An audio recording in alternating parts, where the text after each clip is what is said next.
ของแท้มันอยู่พี่ของแท้นะบุเคยเห็นฮะก็ได้มาครั้งแรกแหกมันนั่นแหละโยมปะเบ็ดปะเครื่อง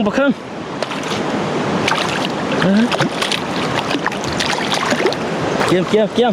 หุ่นเห็ดแล้วปะเครื่องจกพอดีถึกนวดแล้วนะเมื่อกี้นะแต้มที่สองแล้วทุกคนใส่เนี่ยยันรถใส่ของปะเครื่องเกือบเนาะยังหน่อยเดียวเนาะมาอีกแล้วสายจอยไงทุกคนนี่โอ้ของแท้นี่นะนี่แหละใส่ใยใส่ของแท้นะสุดยอดปลาดแล้วเลยมาแล้วไปยังบ่อยอีกปลาดนี่ปลาเครื่องนี่แหละปลาเครื่องนะแต่มันน้อยมันบ่ใหญ่เท่าสูงไว้ถ้าถามว่ามา ยามล้อใส่นี่ก่อนบ่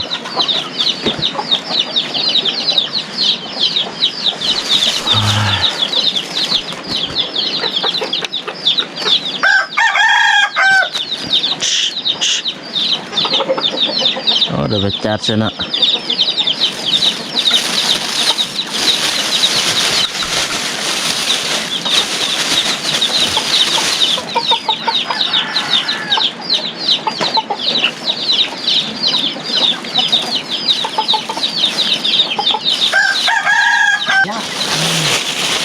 ยากโอ้จะนำไปแห้งตัวเลยเขาก่อนเนี่ยอ๋อผลงานเมื่อคืน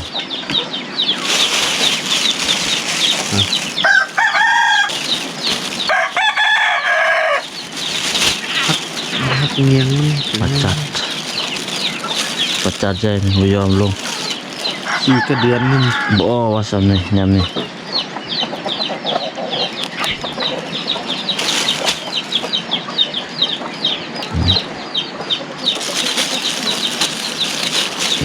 อันตรายนี่แหละเอาไปนี่ปลาเค็งนะซอให้มันได้ตัวใหญ่เด้อจากโลโอ้2 โลรถไฟละเป็นคนเท่านี้ก็ได้แล้วได้อยู่เบ็ดป่านะพันเนี่ยเสียงขาสัม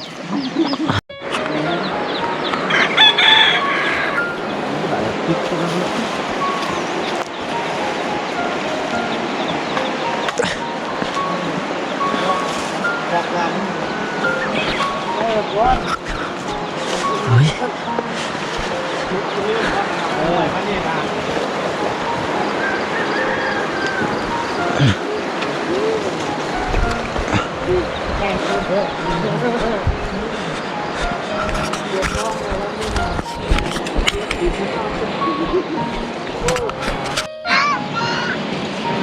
น้ำปลาเม็ด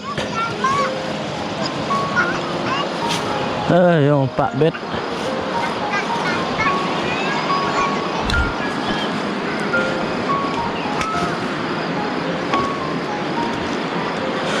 นั่นแหละยังรถมอละยังจะปลาเม็ดละ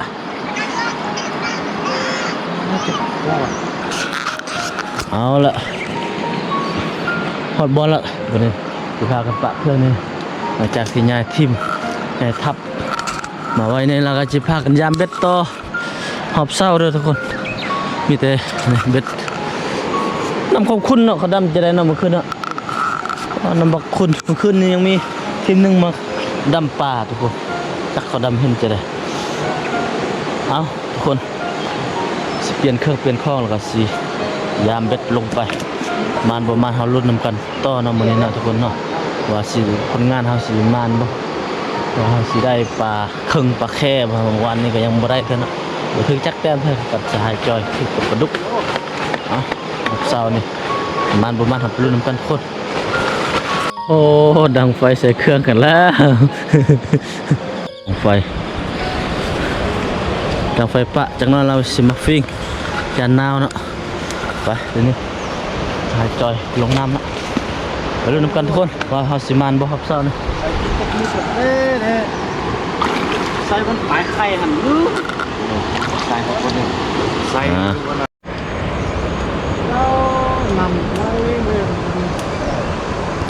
หลังที่สอง หลังที่สอง ของเอีย มาแล้วมาแล้วหลังที่สองปลาเครื่องน้อยนั่งนั่ง นี่ปลาเครื่องนี่แหละปลาเครื่องนะแต่มันน้อยมันบ่ใหญ่เถอะปล่อยมันบ่ ก็จะพร้อมแล้ว หลังหน้าก็จันบ่มันมาเด้อครับซันบรรยากาศโอ้ไปเลาะใส่กับดักนูนี่คืออยู่มื้อหน้าสิมีโอกาสเลยสิพากันมาถ้าบ่มีแล้วก็สิโจะไปนี่หลังแรกเมื่อคืนทึกปลาลัดนี่นะ เย็นใช่ไหม ยามนี้เนี่ยโอ้ใส่เดือนก็ยังบ่หมดเนี่ย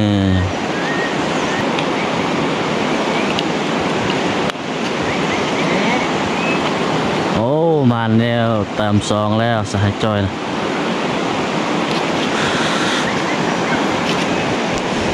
ไป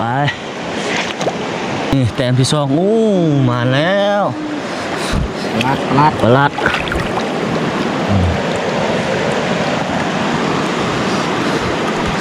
ไป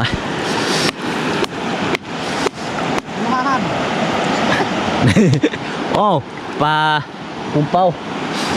นี่อันนี้ก็เรียบร้อยเลยดิจอยนี่ดึกนี่ไปยังบ่อยมาแล้วไปยังบ่อยอีกเอ้ยเบ็ดผ่านจอยนี่มาเด้อคนนั้นมาต่อยมือนะเอาใส่ทงนี่สักคองนี่เอามานก่อน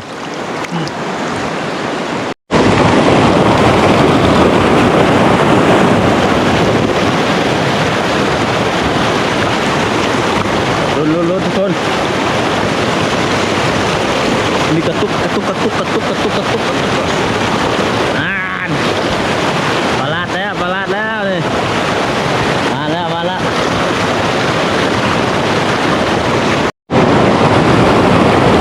้อยเติมได้ปลาดทบเศร้าทุกคน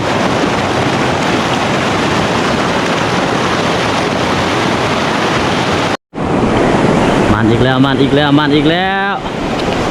นี่ตึกขึ้นมาโอ้นี่ปลาลาดอีกแล้วปลาลาดด้วยปลากระทิงนะทุกคนปลากระทิงปลาลาดแต้มที่สองมาแล้วจ้าอ๋อนี่ขอบสองขอบเศร้าแต้มที่สองเข้าไปลุ้นกันเรื่อยๆนะทุกคนคืนนี้ทึกซองแต้มนึงเลยอยู่ในทางหูนี่ยังทึกอีกปลาลาดตัวมานหลังนี่นะอีกแล้วมักกระงับแล้วโอ้ไปอยู่บกคิดว่าบุทึกมาล้างกันแข่งกันเราได้นี่นะเพาะได้ขาแนว3 แต้มแล้วเกมรุ่นพุ่นหลังนั้นกระตึกละสิพากันไปเบิ่งพยายามไปรุ่นเบิ่งมันปักเครื่องแทบบ่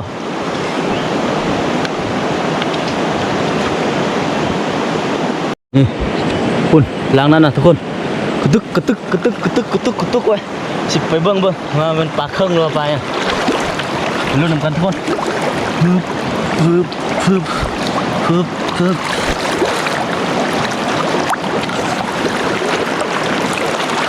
นี่เห็นบ่บุลุกดิเกี่ยมหุ่นโอ้อุ้ยลึกเบิ่งเอานี่ตุกเลยทุกคนนี่ตุ ดึกกระดึกกระดึกกระดึกสิบลุดบ่มาลุ้นน้ำกันลุ้นน้ำกันลุ้นน้ำกันโอ้ของแท้มันสิบลุดอะปลาเครื่องปลาเครื่อง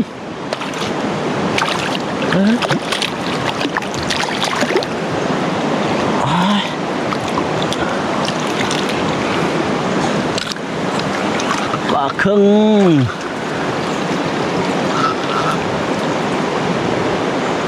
โอ้ย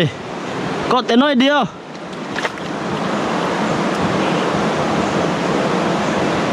นี่ทุกคนก็แต่น้อยเดียวเลยเนี่ยอ้าวดีแต่บุรุษเว้ย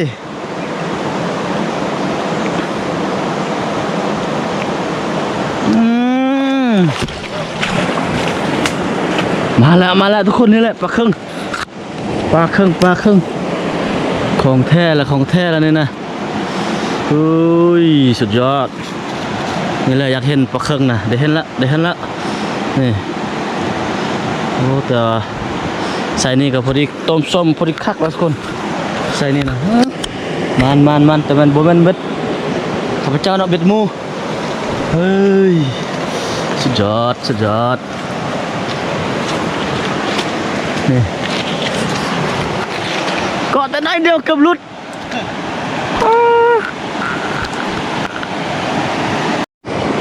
ใส่นี่ยันลุดใส่ของบนของมันนะผู้มันนั่นแหละจริงมันตื้มไปเรื่องน้ำกันดูเลยพูดเป็นเดียว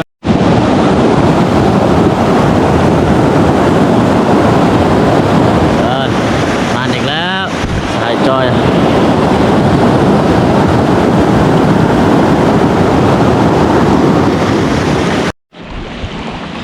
เบ็ดเกาะสายจอยลงไปเอาชัวร์เรียบร้อยปลาเครื่องแล้วบุจักนอนบุได้เอามาลุ้นบ้างจับมาดูลองดำมาดูปลาใหญ่พวกนี้ปลาเครื่องเด้อมาไป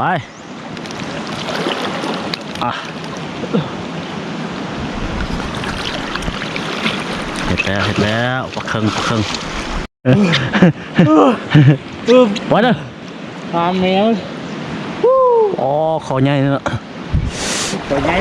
ตัวน้อยนี่โบมานหลังเลยนะไป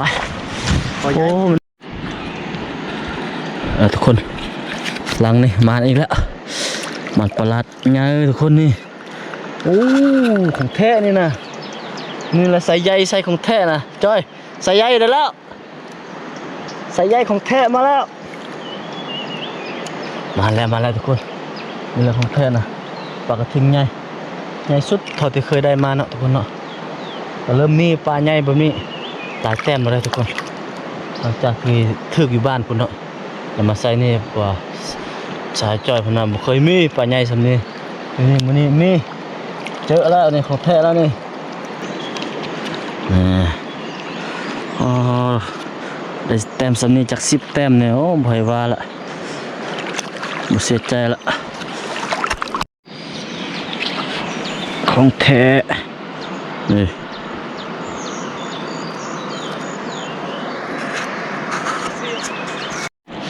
แล้วทุกคนมันลุ้นน้ำกันอยู่นี่มันดึงเข้าไปได้เนี่ยทุกคนแต่ว่ามันเกี่ยวมาตามมันนี่แหละข้าพเจ้าดำไปแล้วจับถึกมันมีปลาทุกคนถึกปลาใหญ่นะจะเป็นปลาใหญ่แหละทุกคนลุ้นน้ำกันจะออกมาได้บ่เอาละเรียบร้อยแล้วนี่เรียบเนาะยังน้อยเดียวเนาะกี่ดำบ่สร้างดำจะได้ดึงออกดึงแห้งๆเลยมั้ยยู่ก็ขึ้นแล้วก็จกไว้ก่อนครับเอามือยิ้วเด้พอดีจกพอดีถึกนวดแล้วนะเมื่อกี้นะแต้มที่2แล้วทุกคนปลาเครื่องมาละนี่ใส่นี่มาแล้วนี่ปลายังบอยเต็มตัวนี่แต้มที่2จนหนาวก็เนี่ยจอยไปปะเนี่ยฉันประมาจารย์เจ้าสีดำเนี่ยนะ ไปใจเย็น2 แต้มมา2 แต้มแล้วมันลุ้นกันเรื่อยๆลงไปลุ่มไปนะ เอาปลาขึ้นไปกินเนี่ย เนาะ นี่ผมเบ็ดนี่ปลา โอ้ อันนี้ครับ มันจะได้ นก ง่าย รูดแล้วโอ้ล่ะ รุดละงูกินปลามันดำไปเห็นแล้วมันกินเลยเนาะงูนี่ก็ จอดลอยเว้ยแหกปาดหน่อยอะไรวะ มันรักปลากันวะอ้าวเลิกว่าเนี่ยเฮ้ยจ้า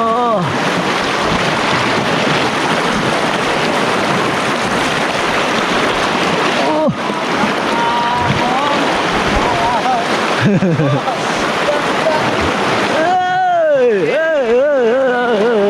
มันลังได้ก็นี่ปลายังบอยอันนั้นก็ปลาลาดยกโอ้แดดจนว่าออกคือจิเป็นปลานั่นน่ะปลาข้าวเนาะปลากระตุ้นหลังสุดท้ายชุดไกลสุดสุดสิ้นสุดแล้วทุกคนหลังจากยามเบ็ดแล้วก็ ใช่แล้ว มานกันอยู่ทุกคนไปสุภาพกันเดินทางเมื่อฮอดจุดที่พักเลยแต่งยกกินแล้วกันจะไปเบิ่งผลงานของมันลายน้อยสำใดเนาะ โอ้คนละต้นบ่ต้นนี่โอ้เดี๋ยวให้ผมไปย่อมไปได้พละเต้มปักเทิงเลยนะเดี๋ยวเราไปรุ่นนำกันอยู่บนจุดที่พักแล้วทุกคน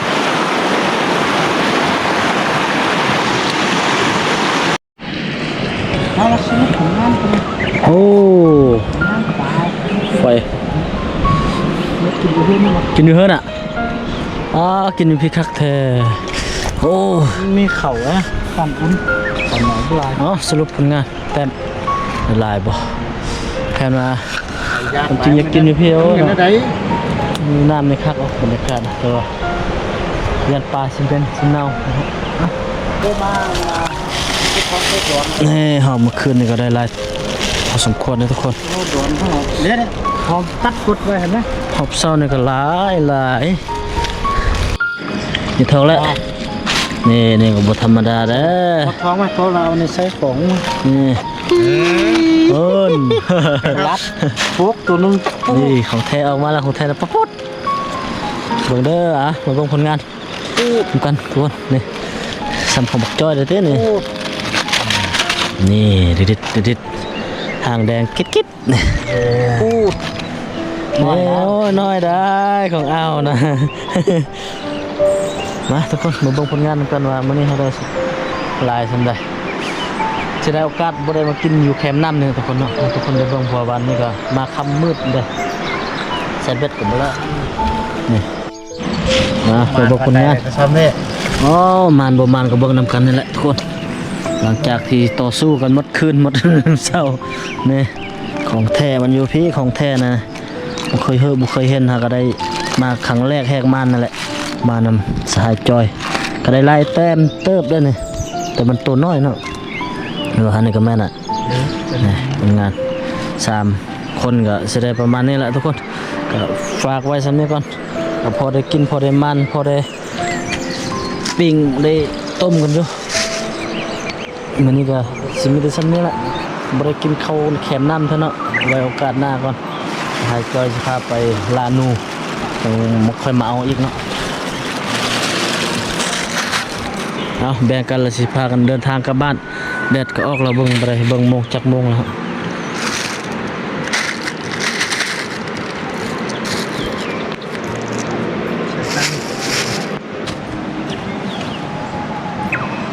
นี่จักแต้มเดียวน่ะ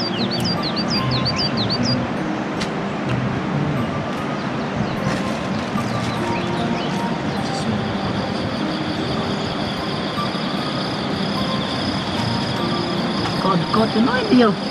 มันคือเข้าลึกกว่าปลาเนี่ย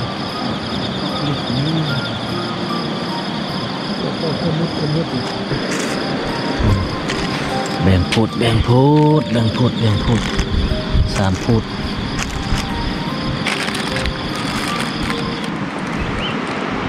ไอ้ข้านเอาน้ำก้น เอา ไอ้ข้านปันนะ พูดนะนี่โอ้แต้มแรกได้เนี่ยสหายจอยผลมัน เดินมาไป เลือกแม่เอาเอาเลย เอากองได้เอา ได้ก็ได้นี่นะรถผมมักไกลนะเอาก้อนรถ โอ้เลือกเอาตัวใหญ่ได้เลือกก่อนนะ เอาใหญ่เอารถตัวใดเอา เอาสิเลือกก่อนได้ป่ะเนี่ยจะเอาตัวใหญ่กันโอ้ตัวใหญ่นี่แหละเอ้ยนี่เต็มนี่เด้อเต็มนี่เด้อเต็มนี่เด้อ ลื่นกันโลคิดคิดได้ เอาปลานี่แหละบ่เคยกินจากเทื่อนี่ลองครั้งแรกแหกมานั่นแหละ เอาไว้หรือพุทธมีอ่ะเอานั่นเลยใช่ไหม บ่มีนะนี่ปลาดุก เอาตัวใหญ่เลยไหนวะอะไรก็ได้เสียเงิน โถ สู้แบบว่าฮักเงียงก็เนี่ย หักบ่ได้ มันเหนียวดีรักนี่ ข้อแข้งข้อขา เงี้ยงหั่นน่ะโอ้ประหลาดก็หลายพอสมควร วันนี้บ่ฮักกระดุกบ่ได้คน2-3ตัวมันเป็นดักแทนมือเนาะเก็บเงีย โอ้เต็มคลองแท้ เป็นเท่ของ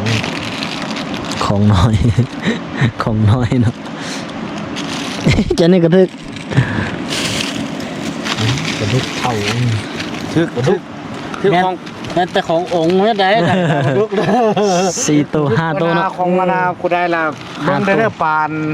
ยางบอลนี่ขอเพชรฮักตัวนึงแม้แต่องค์ไม่ได้แต่ปลาดุกใหญ่นี่ มานปลาดุกเลย5เต็มนี่โอ้โลไป2โลฮอตเด้นี่ โอ้ว่าอยู่ 2โลเนาะ ประมาทแม่เนี่ย โลไป2โลนั่นแหละสำหรับคลิปนี้ก็ฝากไว้สำหรับทุกคนพบกันใหม่คลิปต่อไปเนาะสำหรับมื้อนี้ก็สบายดี เอานี่ละลาดนี่นะ